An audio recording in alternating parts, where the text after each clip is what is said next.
Hey, good morning from LaBelle, Florida. My name's Don, doing the weekly discussion on Chinese medicine, five personality theory, and Dr. Mao Shing Ni's latest book called Live Your Ultimate Life, subtitled Ancient Wisdom to Harness Success, Health, and Happiness. And carrying on from last week, second session about health according to the five personality theory in Dr. Ni's book. And we're on chapter 6, talking about physical health.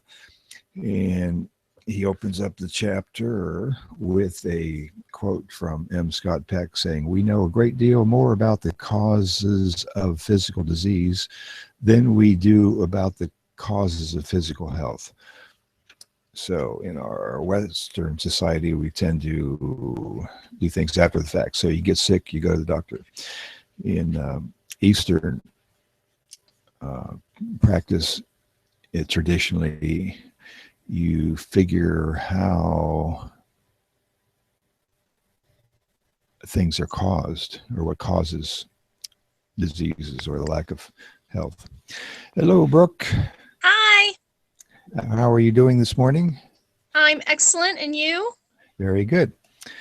And your audio is coming through fine. Did your video is not playing, so that's okay if you don't want it to, but just to let you know.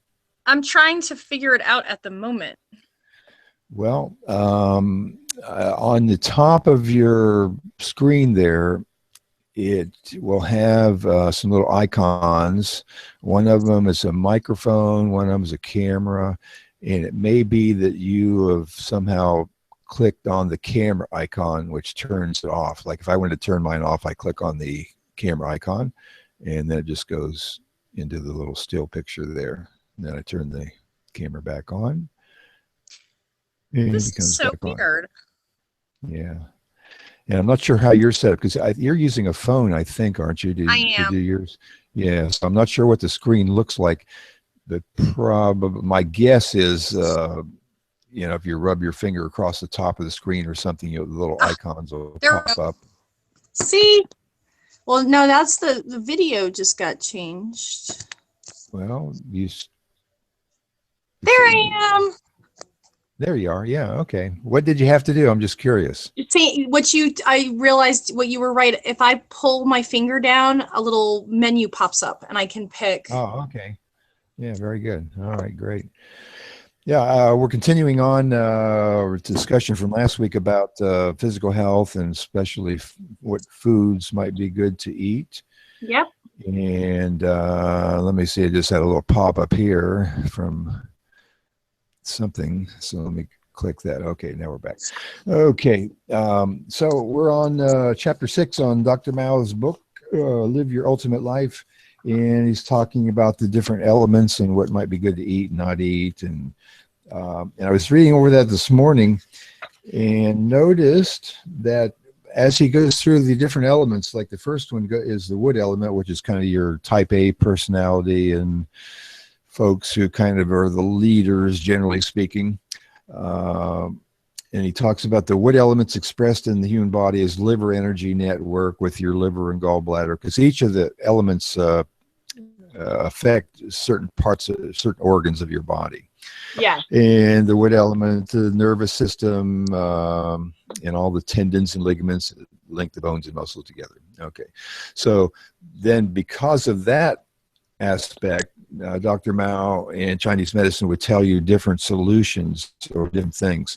And what I was noticing that I didn't notice before is under wood, this is page 121, by the way, the first thing he talks about is called detox solutions. So then on the other hand, if you look over, let's see, on the next element, which is the fire element, I think, unless I skipped something. Yeah. Okay. Yes, fire. The next one's fire.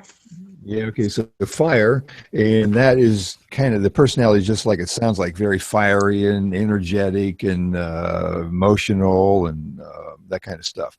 Yeah. Okay. So the first page he has on it, remember the first one on wood was detox solutions. Yes. The first one he has on fire is energizing solutions. Yep. Okay, so he's picking out certain big aspects, I guess, of the different personalities. Okay, so now I'm just guessing on this one because I haven't really studied it too hard, but I'm thinking the energizing solutions is not to energize yourself more on fire, but maybe to de-energize, because your fire personality is very fiery to begin with. So let me just look through there. So one of his solutions, he says, is practice the fire element Qigong, Yep. which is the Chinese traditional exercise, which kind of relaxes you and calms you down. Then he says, do 30 minutes of cardiovascular exercise, like walking, biking, running, Yep. 4 times a week. So that would kind of, calm you down after you've got your energy spent there a little bit. And then he says, take your fire element herbal formula to support your heart energy. Yep. Which is one of the few things they sell actually through his organization, is the herbal formulas and teas, as well as books and tapes and so forth, CDs. And then he says, cut out animal fats and add olive oil, hemp oil, and flaxseed oil. Not exactly sure the technicalities of that, although that supposedly animal stuff is kind of increases your energy, and you don't necessarily want to do that, I guess, on the fire element. I don't mind if I interject for a second. I do agree that, obviously someone with a fire element would want to temper their fire to a degree, but when you think about balance, there's also, like, I see some of this with like the exercise. There's also a way of being able to use your fire, because remember how last week I was talking about how I think I was fire element earlier in my youth. And people would constantly tell me to settle down, relax, don't overdo it. But I think there are times where our fire within ourselves is greatly needed. You see what I'm saying? Oh yeah, sure. Yeah, and I think in our discussions with Dr. Mao, I think he emphasized that too, that you don't disregard what your main personality element is, because that's got you to where you are. Yep, exactly. So it's a matter of balancing it, and then at times moderating, and at times emphasizing it, depending on the circumstance. Pushing that fire energy in a good direction, kind of thing. Yeah. Okay, and then so moving along with what I discovered this morning on the earth element, the earth element is kind of your mothering, your taking care of people kind of personality. Yeah. And according to Chinese medicine, he says that's associated with the spleen stomach energy network, which is your digestive and metabolic systems, as well as your information processing activities of the mind. Okay, so since the digestive and metabolic functions are so critical for energy vitality, weakness will manifest as low energy brain fog and imbalanced immune system. So on the first thing he mentions on this one, on page 135, is digestive solutions. Okay, so he's hinting, or probably more than hinting, that if you're earth, you want to pay attention to your stomach and spleen, and therefore he gives you digestive solutions to prevent any problems. And among those is eat regular meals in moderate amounts, seated rather than standing, in a calm environment. And he might be picking on us Westerners a bit on that, because we tend to eat on the run, not seated, and not in a calm environment. Yep. And a lot of times doing many things at one time while we're eating. Okay, and then he goes down the list here. Chew your food well and enjoying it rather than gulping and brushing off. Of course, us Westerners tend to do that. Yep. And then an interesting one that I hadn't thought about, he says, for the earth element, eat cooked rather than raw ingredients. Yeah, I found that fascinating. Yeah, well, there was something they sent this week in an email, and I was trying to find it. But I think it was something to do with June, the hot month of June, which is a fire month. And you want to eat cool things to cool yourself down. Yes. And so I think there's something about the earth element that that you don't want the raw elements, and I'm not sure of the technical reasons why you want to eat cooked food. Well, it might be the stomach thing. Yeah, now I think about it. Yeah, because it would. If you have trouble with your stomach, yep, you want to have food that's easy to digest. Exactly. Yeah, so that's most likely what it is. And then again, he says take your earth element herbal formulas and probiotics to support healthy digestion. So once again, he's hinting about the some problems with earth element stomachs and so forth. And then he says for the earth element, avoid cow, dairy, gluten-containing grains, and sugar, including most fruits, and yeast-containing foods like pastries, beer, and wine. And then he, of course, practice your earth element qigong, which is in the appendix of the book. And go for a stroll after each meal and massage your abdomen clockwise 100 circles. And the 100 circles thing, I think that's a traditional thing. I mean, maybe one of his family tradition as well. Yeah. They do physical exercises. Because I remember reading his father's book years ago. There was something that I do from time to time, laying down with one hand over the chest, one hand over the stomach, which is kind of a qigong-y thing. Yep. But also, I think it's a tradition that helps calm oneself and so forth. Yeah. Okay, so now let's take a look at the metal element and see what he finds as something crucial to pay attention to there. Metal element would be your kind of list-making personality, which I tended to do for many years. Same here.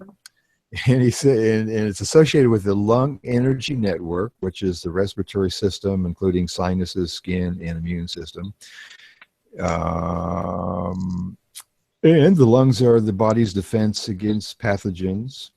So metal people are prone to respiratory conditions like stuffiness, shortness of breath, fatigue, sinusitis, allergy, asthma, colds, and flu.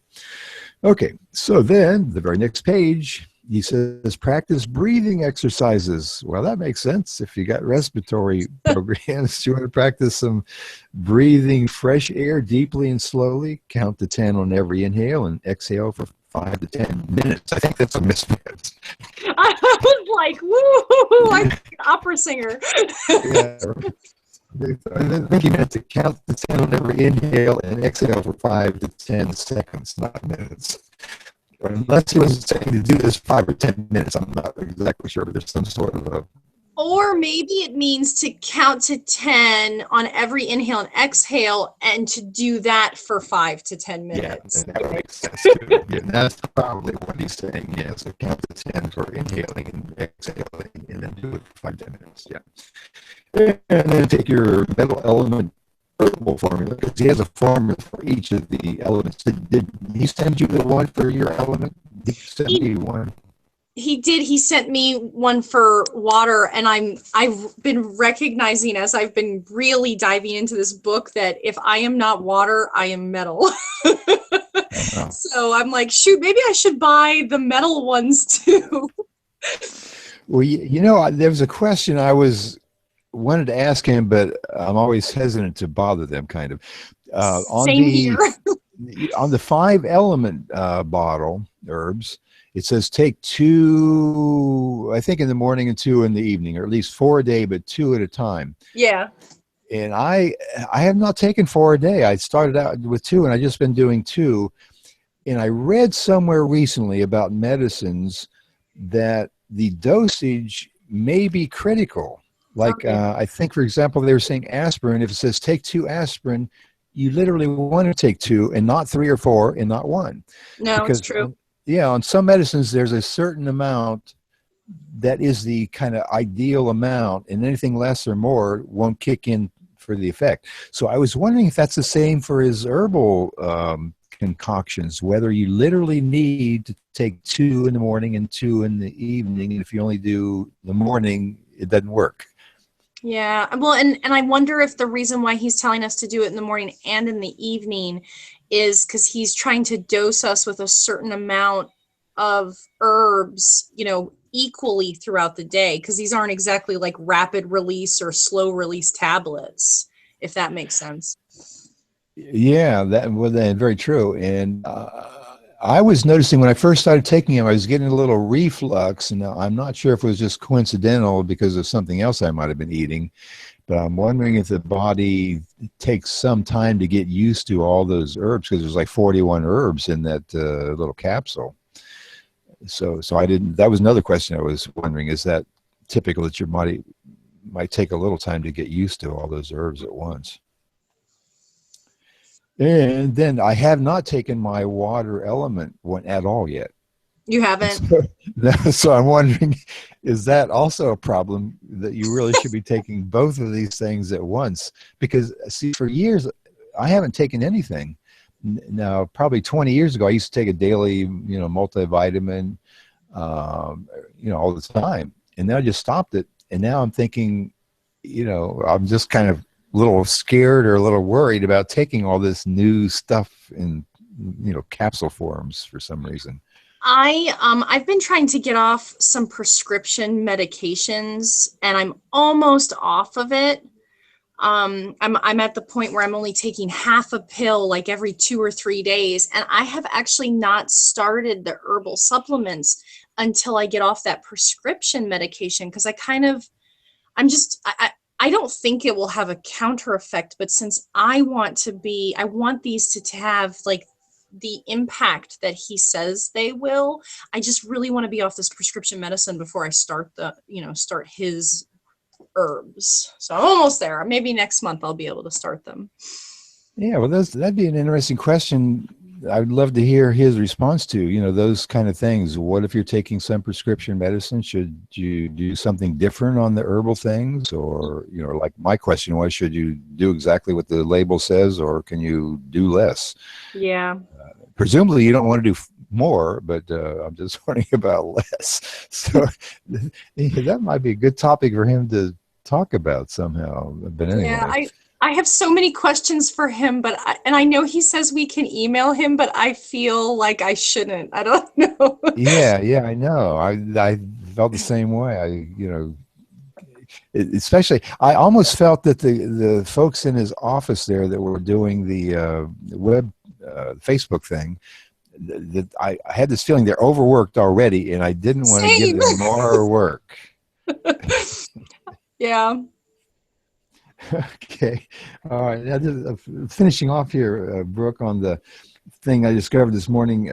Now, the water element, which is me and you, basically, which is kind of he calls it wisdom. I wish there was some other word because it sounds kind of egocentric to say, well, we're the wisdom personality or something. I feel the same way. Yeah. So according to Chinese medicine, water element is associated with the kidney adrenal energy network, which encompasses the urinary system, adrenal function, hormonal, and reproductive system.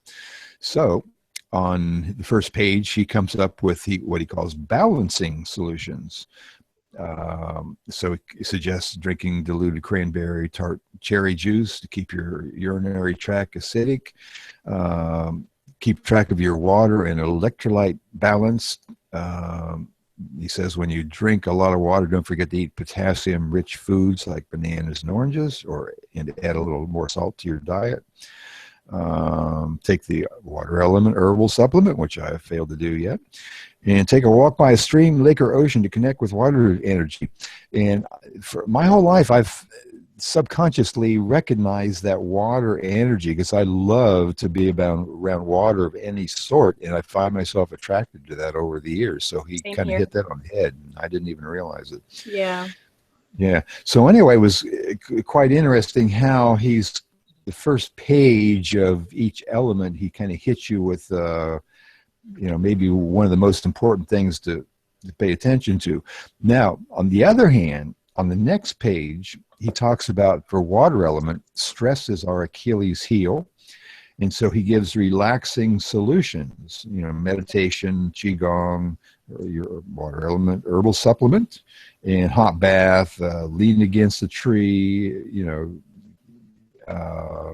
then a mental thing is reframe your situation to give you a better perspective and therefore adjust your negative reactions and stressful response. And again, throughout my life, I've known that subconsciously that I get stressed and and have to readjust my mental outlook. Yeah. But it took reading it to realize, well, yeah, that's what I've been doing my whole life, kind of. It's so funny. This one page, the relaxing solutions, it was so like almost like a gong going off, because it's like I spent my entire life trying to figure these things out all on my own. And here it is on a piece of paper. I wish I had read it like 20 years ago. But I do, like when I get stressed out, I take baths. I do all this stuff that just through, life lessons I've learned to calm me down, kind of thing. It's so interesting. Yeah. And ironically, in my case, years ago, probably 30 years ago, actually, I developed a course in relaxation that I gave to various groups. And at the time, my thought was, well, I'm doing this because everybody else is stressed. And I felt, well, I'm not stressed. So I subconsciously developed that thing probably because I was stressed, and so it helped me. But I thought I was teaching other people when actually it was meant for me, in fact. Yeah. Let's see here. Oh, and then again on the water element, his final little page here is on rejuvenation solutions. So I guess it's kind of related to the. Well, he has a little explanation about the water element is the root of vitality and fertility. Water energy is a time of winter, pulling back. So I guess in that theme of pulling back, he's saying for rejuvenating the water personality, you want to get plenty of sleep, go to bed early, sleep late, practice Qigong, increase your intake of healthy fats, such as virgin coconut oil, which I just started doing probably a year or so ago. Oh, I love coconut oil. Yeah, and then he adds walnut oil, avocado oil, and flaxseed oil. Stay warm, avoiding air conditioning and ice cold drinks. Eat a plant-based, moderate protein diet to protect against calcium loss. And drink bone broth cooked with black beans to nourish the bones with calcium. Now, I've never done that, and I'm not even sure if I know how to do that, quite frankly. It's very, very yummy, I will tell you. And yeah, I'm kind of curious about these little unusual things to me. Bone broth cooked with black beans. I don't know if that's like necessarily a Chinese traditional thing, or family is family thing, or it's a universal thing that I just never knew about. I don't know. Well, it's like I make homemade French onion soup that my family loves, and I go and buy beef marrow bones, and I make the broth out of the marrow bones, and everybody loves it. And it's just because it's fresh, it's homemade stock. It's the same thing. It's really yummy. Okay, well, we've gone on for about 25 minutes or 20 minutes or so. Any closing ideas or thoughts, Brooke? No, it's been awesome. Sorry we had to rush through it, but this book has so much more depth to it than I think most people think, Yeah. Each time I read it, I pick up something entirely different, which is probably the way it's designed to do. So it's interesting to not just read it once, but to keep going over it. In fact, I used to do the I Ching, Dr. Master Ni's I Ching book. Yep, same here. Instead of casting casting anything, the sticks or whatever, to pick out which chapter you want to read, I would just randomly pick a chapter every day and just go through it that way. And it's kind of the same thing, I think, on any of Dr. Mao's books. You can probably just pick a random chapter, random page, just look at it in the morning and muse on it and see what you can learn from it. Kind of a alternate I Ching. No, that's very true. And that's the way of Tao, that's the whole point of it, is just, finding a way it fits into your life today. Yeah. Okay. Well, we'll call it a day for today on our Sunday 11:30 session, talking about Taoism, Live Your Ultimate Life by Dr. Ni, with Brooke and me. And we hope to see folks looking over time at the little webcast on YouTube. Yep. And we'll look forward to seeing you again next Sunday morning at 11:30, Brooke, and have a great, great week. Thanks, you too. Bye. Okay. Bye-bye, everybody.